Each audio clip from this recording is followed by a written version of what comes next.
Hey, fourth grade, Mrs. Erin here. I'm just following up on the video and the games that we played this week to learn about and practice active listening.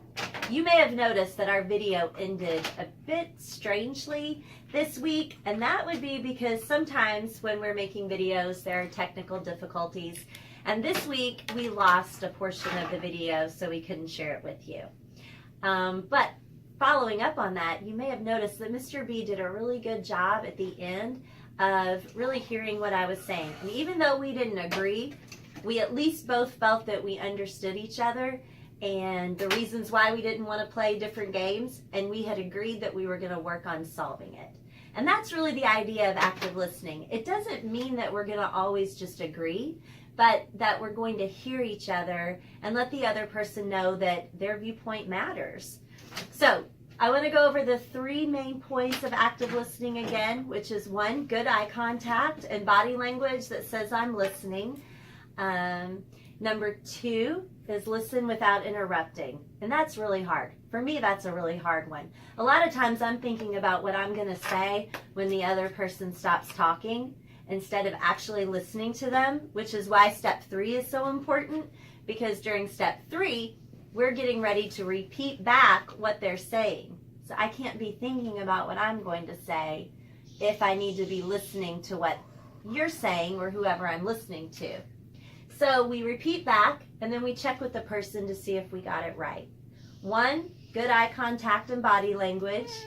2 is listening without interrupting. And 3 is repeating back what you heard the person say to make sure that you got it right.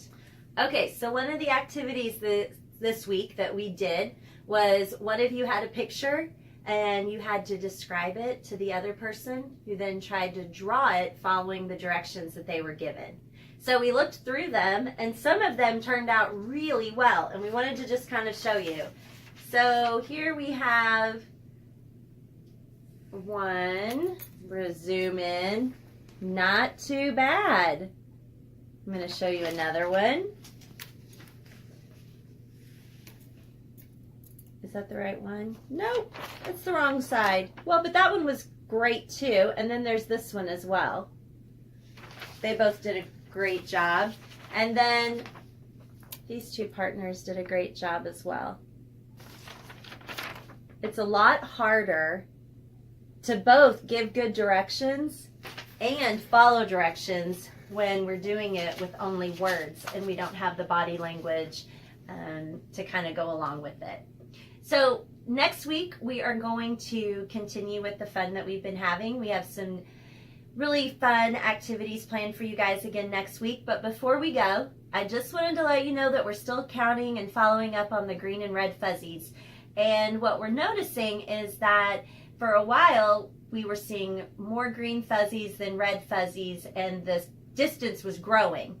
Now we're starting to see that the red fuzzies seem to be increasing, and that tells me that you guys have seen more unkindness in your classroom. So this week I just want to remind you, the best way to combat unkindness is with kindness. So really think about being kind to others and looking for kind actions using those green glasses as you interact with your teachers and peers next week.